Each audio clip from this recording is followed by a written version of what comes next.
Yo, what's up guys? Welcome back sa ating channel kung saan titingnan natin yung nangyari sa Game 5 ng Western Conference Finals. Grabe yung bakbakan pero in the end, the defending champions OKC Thunder nakuha ang panalo 127-114 laban sa ating San Antonio Spurs.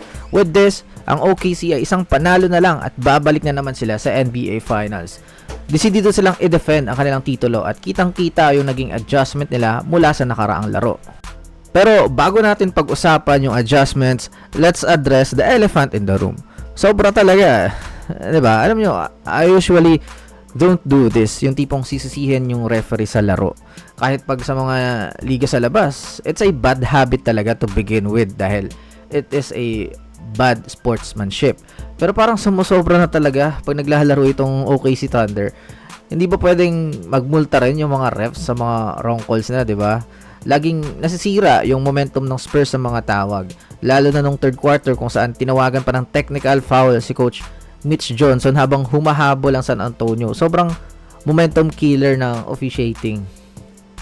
Maging si Stephen Cassell, naramdaman to. Sinabi niya sa post-game press conference na hindi raw nabibigyan ng Spurs ng parehong luxury pagdating sa pagiging physical sa defense kumpara sa OKC. At totoong-totoo yun.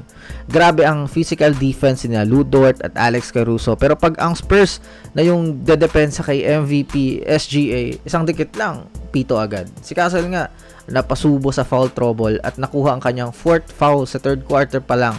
Kaya nabawasan ng tapang ng perimeter defense ng Spurs.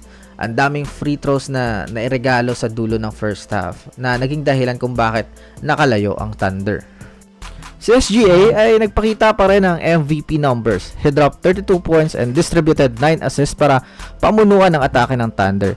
Na kahit na nagkaroon siya ng 6 na turnovers dahil sa pesting defense ni Cassell, nakahanap pa rin siya ng paraan para makascore. At ang masakit pa rito, ginawa ito ng OKC kahit wala sina Jalen Williams at AJ Mitchell dahil sa kanilang mga injury.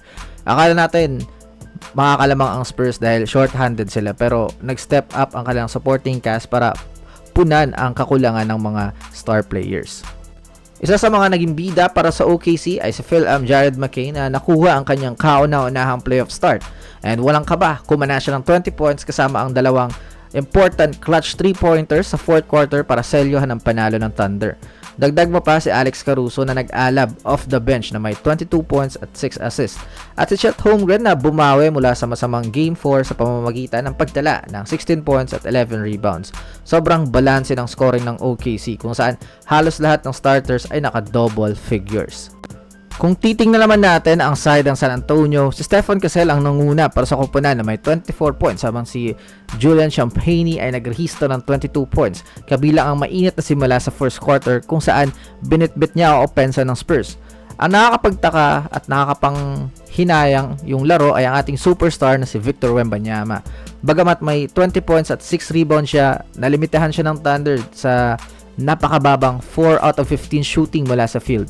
Nahirapan si Wemby sa double teams nina Chet Holmgren at Isaiah Hartenstein sa ilalim. Kaya hindi niya nakuha ang kanyang karaniwang rhythm. Bukod sa depensa kay Wemby, ang pinakamalaking mitya sa pagkatalo ng Spurs ay ang kanilang perimeter shooting. Napakamalas ng koponan mula sa labas kung saan nagmintes sila ng 29 out of 41 3-point attempts. Hirap na hirap silang parusahan ang zone at help defense ng Thunder dahil hindi pumapasok yung mga tira. Sabi nga ni Coach Mitch Johnson, hindi nila nailagay ang kanilang mga sarili sa tamang posisyon para maging matagumpay sa bawat possession. Kung gusto nating talunin ng isang championship caliber team tulad ng OKC sa kanilang mismong baluarte, kailangan maging mas efficient ang Spurs. Ngayong bagsak ang Spurs sa 3-2 sa serye, back against the wall ang koponan pagbalik ng San Antonio para sa Game 6. Wala nang bukas para sa Spurs, do or die na ito. Kailangan nating samantalahin ang home court advantage at umasang magiging mas patas ang tawag ng mga referee para hindi masira ang diskarte ng team. Kung makapwersa ng Game 7, babalik ang serye sa OKC at doon natin makikita kung sino ang haharap sa naghihintay na New York Knicks sa NBA Finals. So ano sa tingin nyo? Kaya pa ba ng Spurs makabawi o tatapusin na ng Thunder sa Game 6? Let me know all your thoughts in the comment section below. I will now step back. Bye-bye.